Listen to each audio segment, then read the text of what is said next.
తన ప్రాణాలే నీవని ధర్మేచగా తన మనసంత నీదని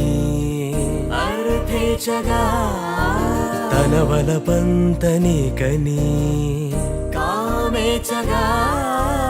అవధులు లేని ప్రేమకై మోక్షేచగా మూడు ముళ్ళతో 7 అడుగుల అగ్ని సాక్షిగా ఇద్దరు ఒకటిగా మారగా